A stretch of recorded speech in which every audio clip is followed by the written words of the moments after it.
És a dir, ens sembla molt interessant tenir un registre d'unions estables de parella,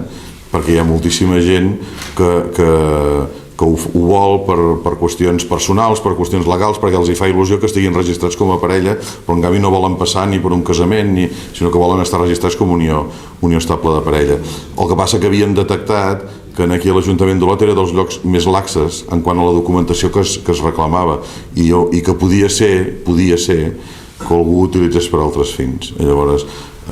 tinguent en compte que, per exemple, em penso que és a Girona quan han tancat, o a Figueres, doncs aquí van dir no, tancar-ho no, nosaltres volem mantenir el registre de parelles, però sí que ens sembla que això és una cosa destinada sobretot als olotins. No és destinada així en general, és un servei de l'Ajuntament d'Olot destinat a olotins i olotines, o garrotxins i garrotxines, si és que em sembla que també tenen tot el dret a poder fer-ho servir. Llavors, ens han de demostrar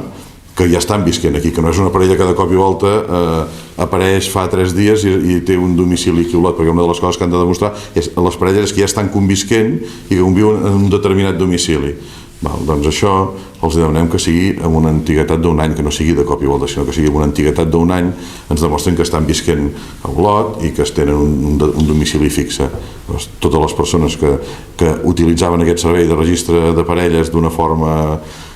normal, doncs no s'han de preocupar per res, i si algú feia servir-ho per alguna altra finalitat, i que consti que cada vegada que faig un acte d'aquests, és un acte oficial, on se'ls llegeix l'acte i així, i jo aprofito per dir-los l'única finalitat d'aquest acte és que consteu en aquest registre i que per tant tingueu els drets que dona el fet de ser una parella estable, però no n'hi pot venir cap altre. És a dir, si algú té un altre objectiu, ens està enganyant, i a partir d'aquí doncs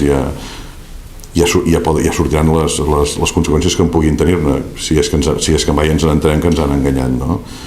Però bé, només és això i jo crec que és absolutament lògic.